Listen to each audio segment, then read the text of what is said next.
You're here and I'm queer, and welcome back to my channel.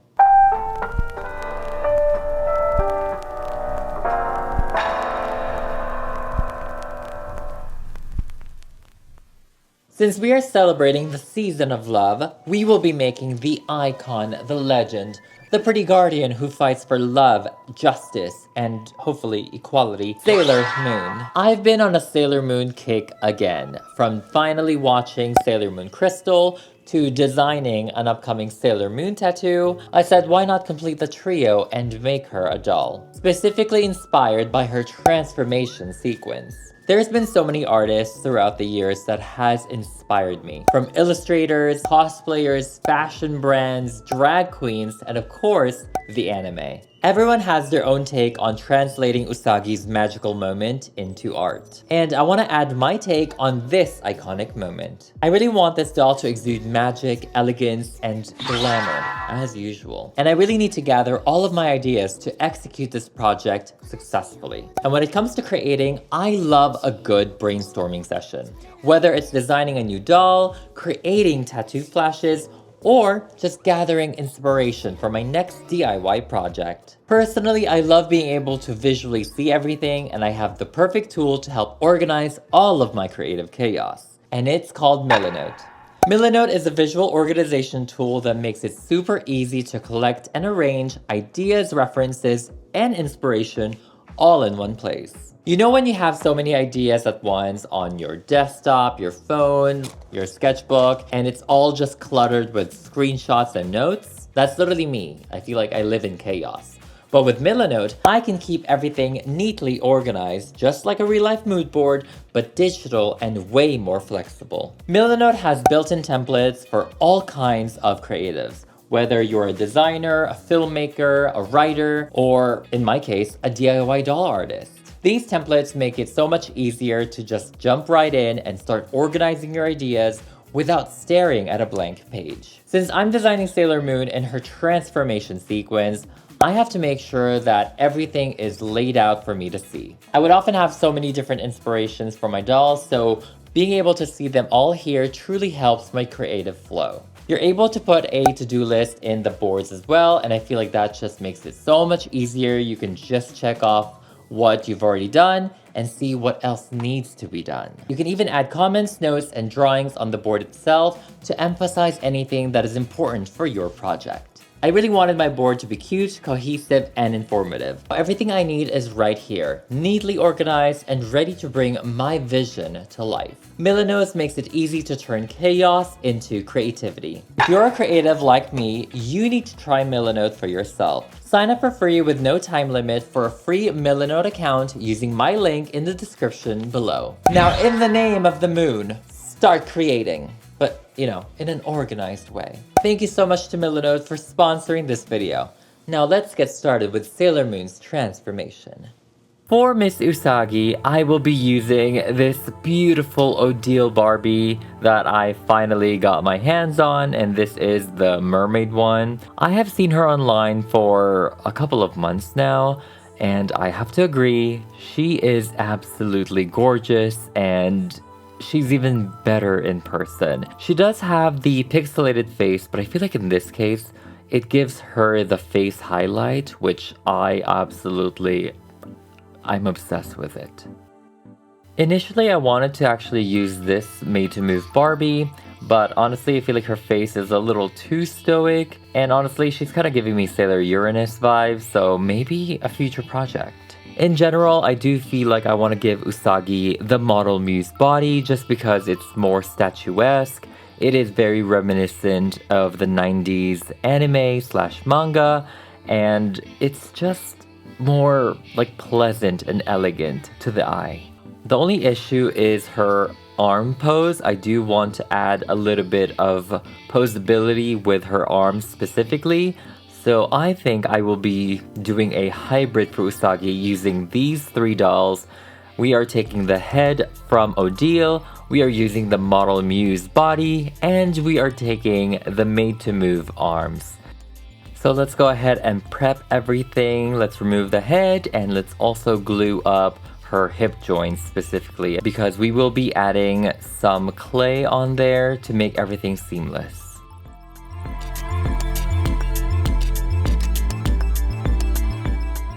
And while the super glue is drying, let's go ahead and work on her arms and cut off the Model Muse arms over here. Be very careful if you try to do this, and we are going to drill it to add our own joints into it.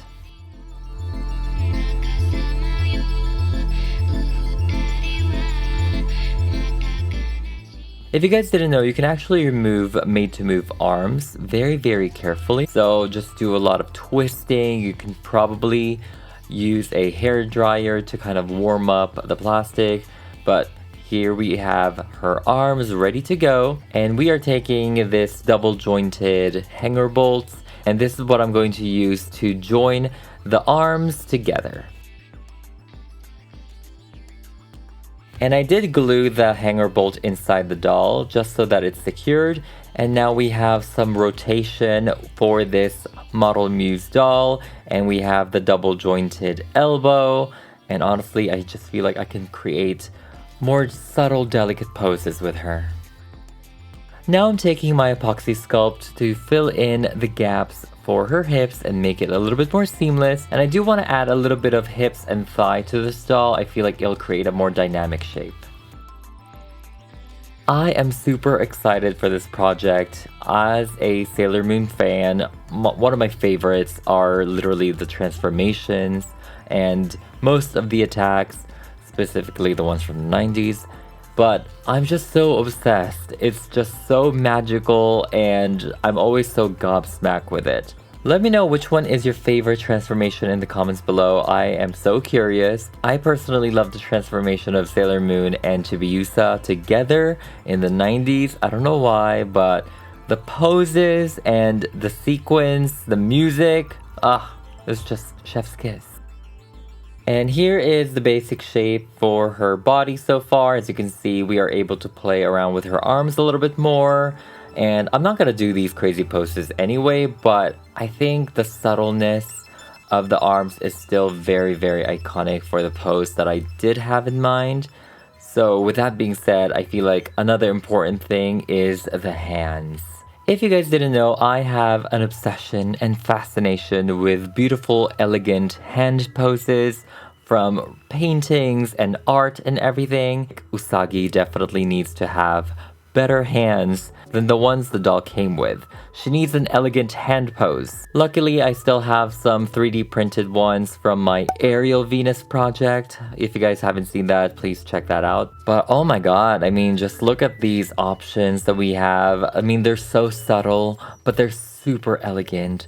I mean, this before and after of the Barbie hands versus the 3D sculpted hands by Gothic Zombie, it's just pure perfection, and we actually reference a painting for this specific hand pose, so I'm obsessed.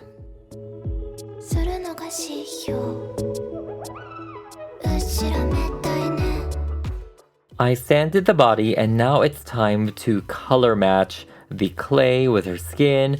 For stuff like this, especially if I'm painting on the color matching with acrylic paint, I just paint the entire body just because trying to fade it out and transition into the plastic doll body is going to be very difficult because it's going to have two different textures as well. One is plastic and then the other one is clay covered with paint, if that makes sense. So unless you have an airbrush machine, I feel like it's better to just paint the entire thing.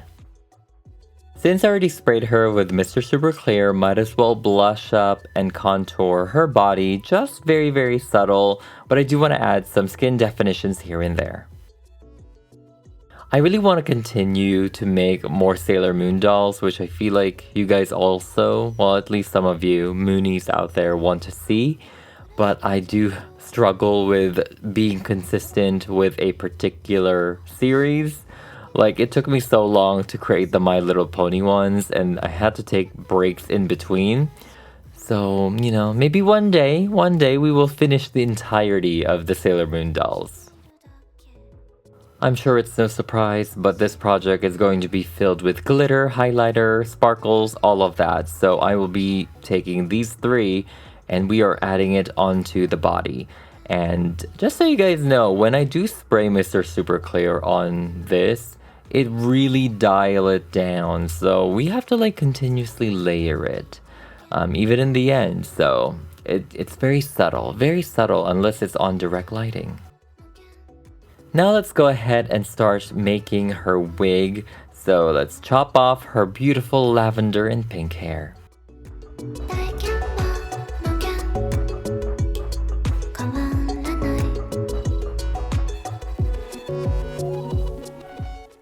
And here is the yarn that I prepared for Usagi. Look how silky and golden it is. It is so beautiful. And yes, I prefer a natural blonde for Usagi and most of the blonde anime characters that I like. I'm not a fan of yellow for some reason. I don't know why. So I tend to go for the natural blonde. Now I'm just taking some pom-pom balls to use as a base for her buns, just to make it easier to build the volume. And now let's go ahead and start adding the wefts onto the wig cap. And of course, I need to do my big one, my own twist for Usagi's hair. So I am roughly referencing the vintage hair painting that I did for Usagi in Chibiusa, which is what I did for Black Lady as well. So instead of giving her the original contemporary anime bangs, I'm thinking of giving her more of a Victory Rolls type of bangs. Very, very vintage vibes and overall just draggy drag, you know? I finally watched the entirety of Crystal. I finally finished it. Yes, that is the 3 seasons and the 2 movies. I think that's all of it. But wow, what a departure from the 90s in terms of storytelling and pacing. Faster paced, it's cut to the chase, there's no weekly monsters.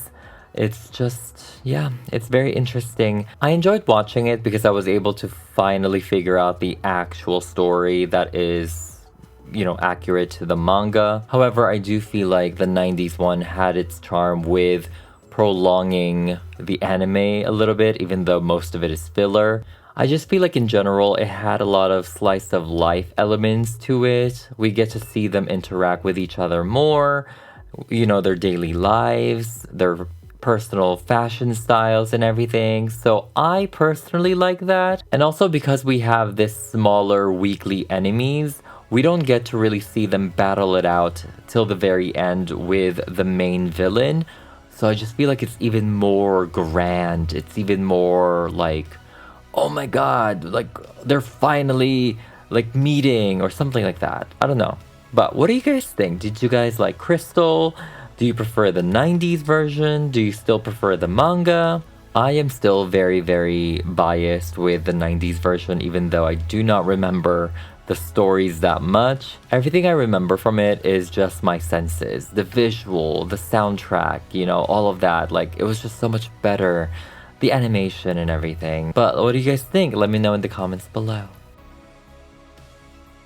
For the pigtail part of her wig, I am using the same exact technique I did for Black Lady. And for this one, I am using this deep wave hair that I got from the beauty supply store, which is so funny because I actually took this yarn into the store to make sure that it was a perfect match. And this 613 deep wave was perfection. I am recurling it because I do want more of a ringlet instead of a wave. And I want the rings to be a little bit wider for Usagi. And yes, of course, there's so many different ways to achieve Usagi's hair. I could have just rerouted the entire head and style her hair like that, but I have a specific vision that requires this type of execution. To me personally, the yarn fiber looks like human hair in doll scale, and if I was to do the same exact hairstyle in different hair fiber, I feel like it wouldn't look like this. It wouldn't look this soft, this subtle, the volume and everything, the vintage hair technique. It just wouldn't look right. And the same thing applies to her pigtails. If I was just to use yarn for that part, I needed to use actual hair fiber And to me, that was the beauty supply hair, but you can also use actual doll hair for this part. And to me personally, I feel like this combination is perfect for the hairstyle that I had in mind for Usagi. It's definitely more painstaking just because there's so much extra steps, but hey, I guess that's what I live for.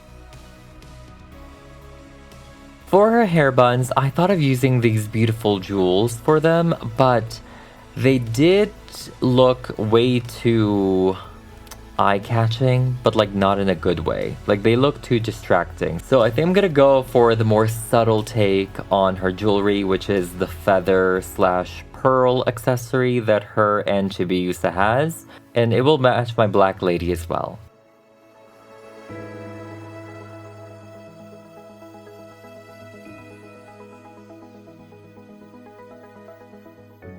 And now it's time to work on Usagi's face.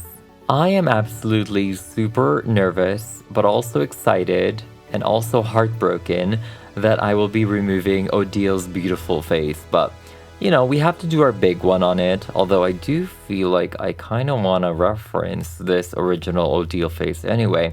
So we are scraping the pixelated factory paint with our scraper and also acetone. So now we have a clean canvas to work on. Of course, as usual, I sprayed her face with Mr. Super Clear first and foremost to prime her face so we can actually draw on it, and I'm just taking my watercolor pencils to sketch out her new face. I really want Usagi's face to be very demure, soft, elegant, celestial, angelic, and overall just have like a really neutral but calm expression. I really want her makeup to still kind of be subtle, but obviously we're putting pink on her eyes right now. You know, it's going to match the entire vibe of her transformation, but overall I think softness and delicateness are the key words for how I'm approaching this, which, you know, I feel like maybe to some people this is like draggy drag, but to me this is very demure, very soft, very elegant.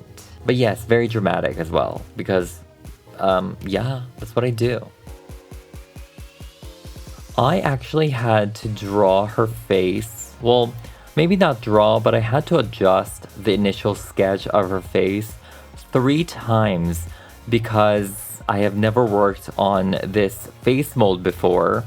And it's not like super crazy different than the other face molds. If anything, it's actually very just neutral. But I gotta be honest, I think seeing the Odile face initially really did like a number on me because I cannot get the Odile face out of my head. And I know it seems like I'm super like overhyping the Odile face, but honestly it's so good. And I was trying to match that vibe with my Usagi doll. And it was definitely a journey, but I am super in love with how her face turned out. It is super subtle. It is super elegant. It's still glamorous, of course. And I'm obsessed. Of course, let's not forget about her golden crescent moon. And while we're here, let's go ahead and give her some earrings as well. For her costume, I am taking this plastic vinyl that actually has glitter on it, which is really cool. It's actually smooth to the touch, so the glitter is like in there. And I cut out multiple strips of it, and we're just gluing these onto her body. There's definitely no perfect specific way of gluing the ribbons to the body. Of course, I had my references, and I also had my initial sketch of where I personally want the ribbons to go and how to pose them. So if you guys do recreate this doll, just have fun with it. You know, there's so many different ways to do it, and I just had this initial shape in mind, and I was just having fun doing it. It's actually kind of trippy because of how the ribbons are posed. They really do look like they're coming out of her chest, transforming her, and just wrapping around her. It's really cool. I bought these earrings a long time ago, and I'm finally using them, specifically this one, as her brooch. And it's literally the perfect shape, the perfect size, like it's perfect. I do want some of the ribbons to be posable, so over here I'm just trying to glue this wire onto the ribbons, but of course, because the wires are coiled up, it will be very hard to glue it onto this flat surface because it's just going to spring out. Kind of crazy. So I actually saw this technique online where you take a drill and you drill and rotate the wire to straighten them. And I didn't think this was going to work, but it actually did, and I was very, very shook to the core. So I am just gluing that onto our ribbons, and roughly I think I did maybe 4 of them just in case, and I ended up using all of them, which is great. And now we have a malleable ribbon ready to pose, ready to create dynamic shapes with, and this specific ones are actually going to the back of her costume. Now let's take some thinner pieces of the ribbon and let's wrap it around her legs. Of course, we cannot have a model muse body without the model muse shoes. And I am super obsessed with these shoes, you guys know. I don't have a lot anymore. And we are just painting it to match her costume. And I also sprinkled glitter on it in the end. And no, there's no red bottoms at this time. I just thought, let's just make it all pink to match her entire outfit. Now let's take our legendary silver crystal, or in this case, our legendary Aurora Borealis crystal. And this is what we will be using for her stand, or at least the base of her stand.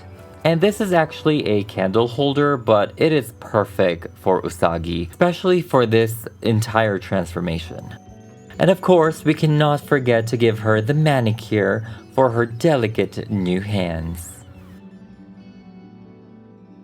Now let's just do some finishing touches, and by that I mean add more glitter to this project, as you can see by my hands. And now we're done with Sailor Moon.